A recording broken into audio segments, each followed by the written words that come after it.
Hello दोस्तों, नमस्ते। आज 7 दिसंबर है और अपन डेली करंट अफेयर पर चर्चा करेंगे और इसमें 10 क्वेश्चन होंगे और उसके बाद में अपन कुछ महत्वपूर्ण मुद्दे हैं उन पर चर्चा करेंगे, जैसे कि राष्ट्रीय औषधि शिक्षण व अनुसंधान संस्थान विधेयक क्या है, जो कि लोकसभा से पारित हुआ है।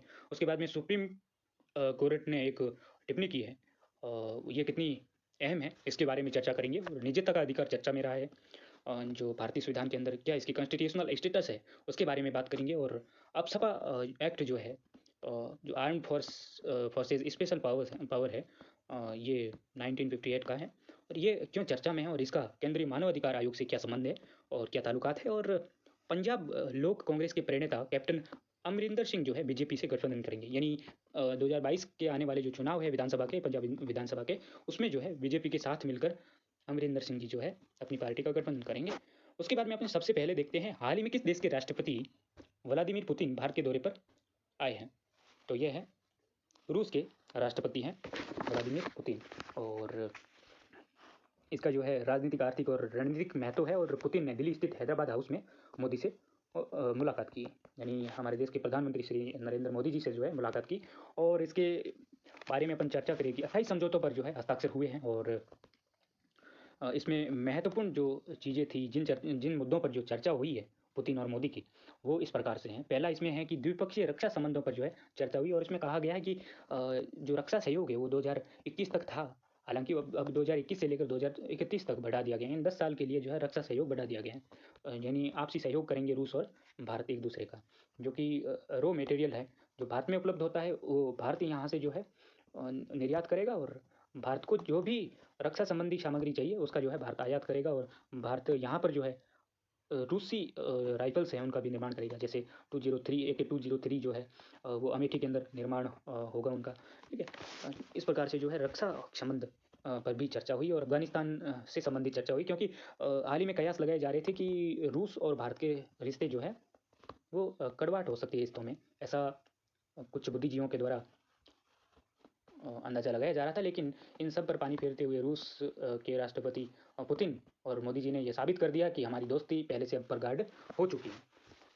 ठीक है, क्योंकि अफगानिस्तान के मुद्दे पर क्या है, रूस जो है अफगानिस्तान पर तालिबानी जो है उनके समर्थन में था। रूस ने कहा था कि तालिबान ने जो किया है वो सही कहा किया है, हालांकि भारत कह रहा था कि जो है तालिबान जो कर रहा है और अफगानिस्तान की ज़मीन का इस्तेमाल हम आतंकवाद के लिए नहीं होने देंगे, ये भारतीयों का व्यू था। उसके बाद में आतंकवाद पर चर्चा हुई और इंडो पैसिफिक रीजन जो है, यानी एशिया प्रशांत क्षेत्र है, उस पर चर्चा हुई। और क्वाड से रिलेटेड चर्चा हुई। क्वाड जो एक क्वाड्रिलेटरल समूह है 4 देशों का, उस पर चर्चा हुई। और कोरोना की चुनौतियों से लेकर अंतरिक्ष व विज्ञान क्षेत्र में नए सहयोग पर बातचीत हुई है। ठीक है, तो ये हो गया अपने पहला क्वेश्चन जो है। उसके बाद में अपन देखते हैं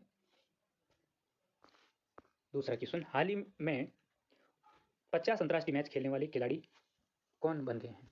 तो कौन बने हैं खिलाड़ी 50 अंतर्राष्ट्रीय मैच खेलने वाले? तो विराट कोहली बन गए। और एक आपको याद रखना है कि एजाज पटेल न्यूजीलैंड के खिलाड़ी है, हालांकि नाम भारतीय है लेकिन खिलाड़ी कहाँ के हैं? न्यूजीलैंड के। एजाज पटेल ने एक कारनामा किया है हाल ही में, टेस्ट मैच के अंदर इन्होंने जो है 10 विकेट लिए। ये ऐसा कारनामा करने वाले तीसरे खिलाड़ी बन गए। तो आपके दिमाग में एक सवाल आएगा कि 2 खिलाड़ी कौन से हैं भाई? तो एक तो जॉन लेकर जो कि इंग्लैंड के खिलाड़ी है, और एक जो है हमारे भारत के अनिल कुंबले सर जो हैं थे, और तीसरे नंबर के एजाज पटेल उनके हैं। हालांकि इनका जन्म एजाज पटेल का जो है मुंबई में हुआ था, लेकिन इन्होंने जो है न्यूजीलैंड की नागरिकता ले ली है, तो ये अब न्यूजीलैंड के नागरिक है।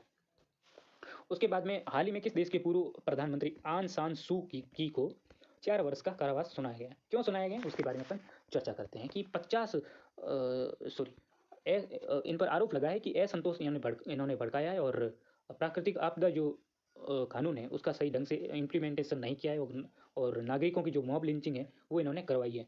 तो ऐसे आरोप इन पर लगे हैं। ये है म्यांमार की प्रधानमंत्री थी, अब नहीं है, यानी आन सान सू की। इनको जो है 4 वर्ष का कारावास सुनाया गया है। ठीक है, हालांकि म्यांमार पर अभी जो है सैनिक शासन है। ठीक है, उसके बाद में अपन देखते हैं अगला क्वेश्चन। हाल ही में भारत और बांग्लादेश ने संयुक्त रूप से मैत्री दिवस कब मनाया है? तो हाल ही में मैत्री दिवस कब मनाया है? हाल ही में 6 दिसंबर को जो है मैत्री दिवस मनाया है, क्योंकि 6 दिसंबर 1971 को बांग्लादेश को पाकिस्तान से आज़ाद हुआ था, यानी पहले बांग्लादेश को पूरी पाकिस्तान कहा जाता था। और 6 दिसंबर 1971 को आज़ाद हुआ था। और इस आज़ादी के अंदर भारत का एक अहम किरदार था, भारत ने अहम भूमिका निभाई थी, यानी बांग्लादेश को आज़ाद करने के लिए सहयोग किया था। इसीलिए जो है मैत्री दिवस के रूप में 6 दिसंबर को मनाया जाएगा।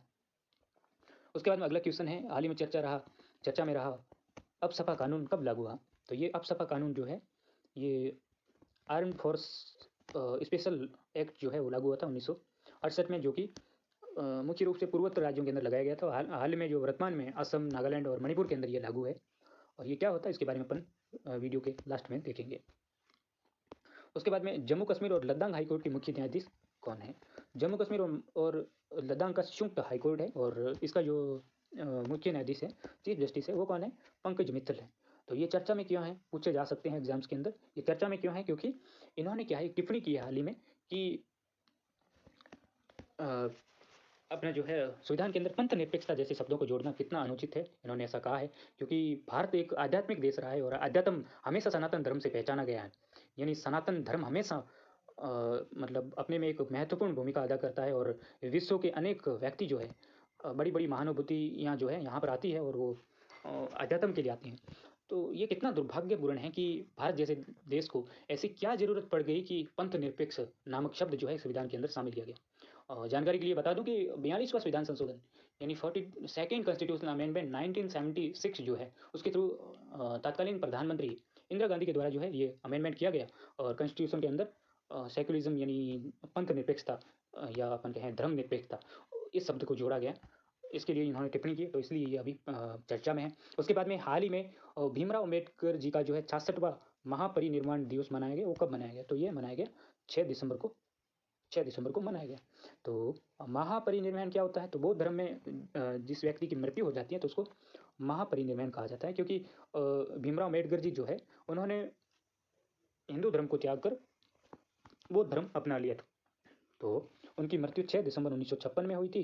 तो इसी लिए जो है 6 दिसंबर को महापरिनिर्वाण के रूप में मनाया जाता है। ये 66वां महापरिनिर्वाण था।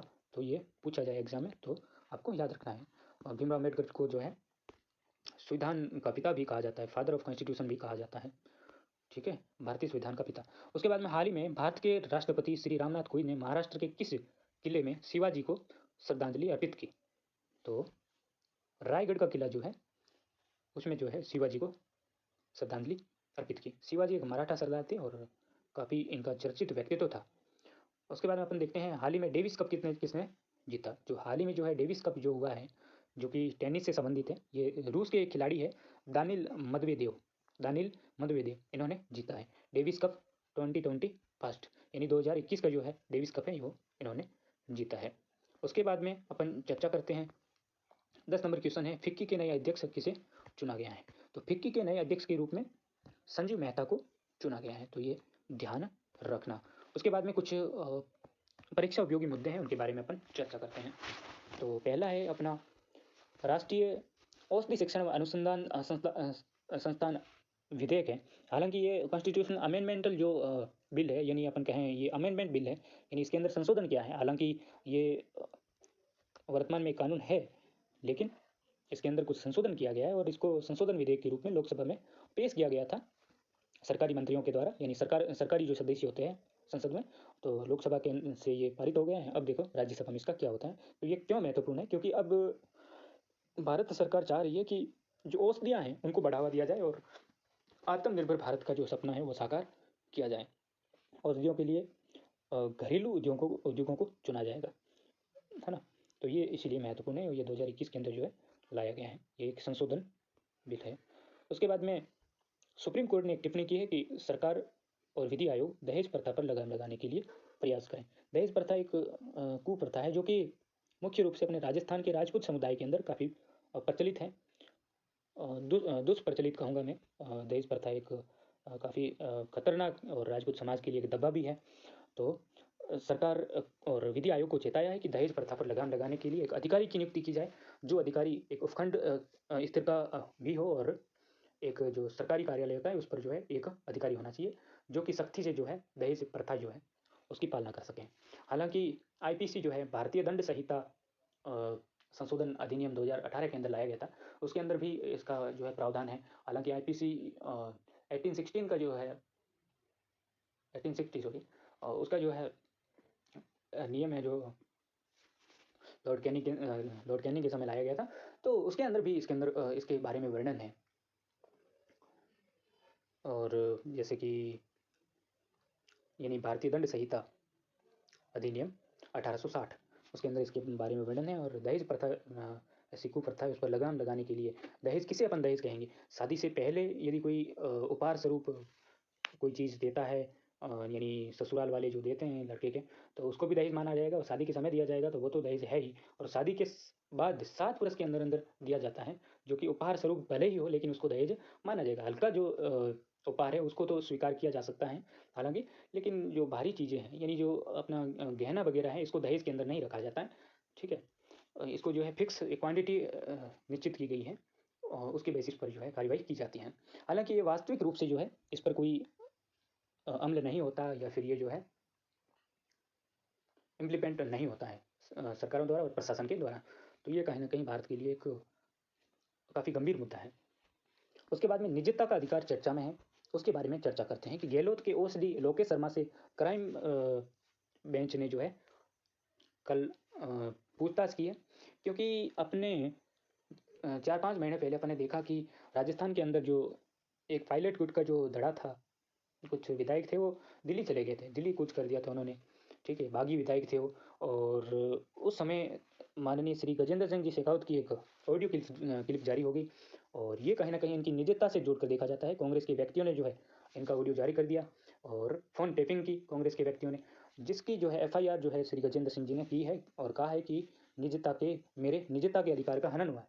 तो अब जो है निजता का अधिकार चर्चा में आए, और निजता का अधिकार भारतीय संविधान के अनुच्छेद 21 के तहत अपन देखते हैं। जीवन जीने का अधिकार है हालांकि, लेकिन निजता का अधिकार भी जीवन जीने का एक भाग है। मैं जीवन जीऊंगा, गुणवत्तापूर्ण जीवन मेरा होना चाहिए, तो ये निजता का अधिकार चर्चा में है। और अशोक गहलोत के ओएसडी है लोकेश शर्मा, उनसे पूछताछ हुई है और उन्होंने काफ़ी असंतोषजनक जवाब भी दिए हैं। तो हो सकता है इन्होंने जो है फ़ोन टैपिंग की है, जो कि गलत है। एक व्यक्ति के निजता से संबंधित एक मुद्दा था जो कि गलत था, इन पर कार्यवाही होगी। तो ये था निजता से संबंधित जी। हालाँकि राजनीतिक सवाल पूछे नहीं जाते एग्ज़ाम में, लेकिन अपन को ये पूछा जा सकता है कि निजता का अधिकार भारतीय संविधान में कहाँ वर्णित है? इसकी कॉन्स्टिट्यूशनल स्टेटस क्या है? तो ये पूछा जा सकता है, तो ये आर्टिकल 21 के अंदर वर्णित है। उसके बाद में अपन देखते हैं अपसपा कानून क्या है? Armed force special power act 1958, यह कानून सर्वप्रथम पूर्वोत्तर राज्यों जैसे असम, मणिपुर, नागालैंड में लागू किया गया था, और वर्तमान में ये 3 राज्यों में लागू है। कौन से 3 राज्यों में? इन्हीं 3 राज्यों में, असम, मणिपुर और नागालैंड में लागू है। यानी पहले तो ये पूरे जो पूर्वोत्तर राज्य है जो कि अलगाववादी नीतियाँ अपना रहे थे, उसके जो वहाँ के जो लोग हैं वो कह रहे थे कि हम तो अलग हैं, सबसे अलग हैं, हमें भारत से कोई मतलब नहीं है, हम अलग हैं और हम अलग रहना चाहते हैं, हमारा अलग ही जो है एक राज्य कर दो, यानी हमें अलग कर दो, हमारा अलग ही देश बनना चाहिए, ऐसा ये बातें कर रहे थे। तो ये है, और इस कानून के अनुसार किसी भी व्यक्ति पर अनैतिक कार्य यानी जो कि देशद्रोही कार्य हैं का संदेह होने पर बिना किसी वारंट के गिरफ्तार किया जाता है। जिस क्षेत्र को सरकार अशांत घोषित करती है उसके बारे में ये बात कही गई है। केंद्रीय मानवाधिकार आयोग इससे संबंधित है, क्योंकि हाल ही में 13 लोगों की मृत्यु हुई है मिसअंडरस्टैंडिंग के कारण, यानी हमारी जो आर्म फोर्स है उसके द्वारा गोलियां चलाई गई, जिससे 13 लोगों की मृत्यु होगी जो कि सामान्य नागरिक थे। तो केंद्रीय मानव अधिकार आयोग भी इससे चर्चा में आया है कि केंद्रीय मानव आयोग जो है इसके बारे में क्या करेगा। और क्योंकि मानव अधिकार आयोग है, इसका कार्य है कि मानव अधिकारों की रक्षा करना। तो मानव अधिकार इसमें क्या है? यहाँ पर लोगों की जान ले ली गई है, हालांकि वो किसी मिसअंडरस्टैंडिंग के द्वारा हुआ है, लेकिन फिर भी मानव अधिकार आयोग का जो कर्तव्य है कि वो कार्य करें। तो मानव अधिकार आयोग है, इसकी स्थापना जो है 12 अक्टूबर 1993 को हुई थी, ये भी आपको ध्यान रखना है। हालांकि कल जो घटना हुई नागालैंड के अंदर, सॉरी परसों हुई थी, उसके अंदर जो है 13 लोग मारे गए। उसके अंदर जो है नागालैंड की पुलिस ने भारतीय सेना के विरुद्ध एफआईआर दर्ज करके हत्या का मामला जो है दर्ज किया है। अब देखो आगे क्या होता है। पंजाब लोक कांग्रेस के प्रणेता कैप्टन अमरिंदर सिंह जो है वो बीजेपी से गठबंधन करेंगे जो आने वाले चुनाव है उसके अंदर। और अपन ने देखा था कैप्टन अमरिंदर सिंह जी ने जो है इस्तीफा दे दिया था, यानी अपन कहें कि कांग्रेस का जो कार्यकारी ढांचा है उसके द्वारा, या फिर सोनिया गांधी जी के द्वारा इनको कहा गया कि आप इस्तीफा दे दीजिए मुख्यमंत्री पद से। तो उन्होंने कहा कि मैं मुख्यमंत्री पद के साथ साथ मैं पार्टी से भी इस्तीफा दे रहा हूँ, आपको आपकी पार्टी मुबारक हो। और इन्होंने अपनी एक अलग पार्टी बनाई थी, पंजाब लोक कांग्रेस। ठीक है, और अब ये बीजेपी के साथ चुनाव लड़ेंगे और काफ़ी बीजेपी के लिए ये चीज़ें आसान हो जाएगी पंजाब के चुनाव के लिए। तो दोस्तों आज के लिए इतना ही, काफ़ी समय हो गया है। धन्यवाद। जय हिंद, जय भारत। यदि आपको पसंद आए तो ठीक है, अन्यथा यदि कोई मेरे से कमी रही है तो आप कमेंट में ज़रूर बताना। धन्यवाद। जय हिंद, जय भारत।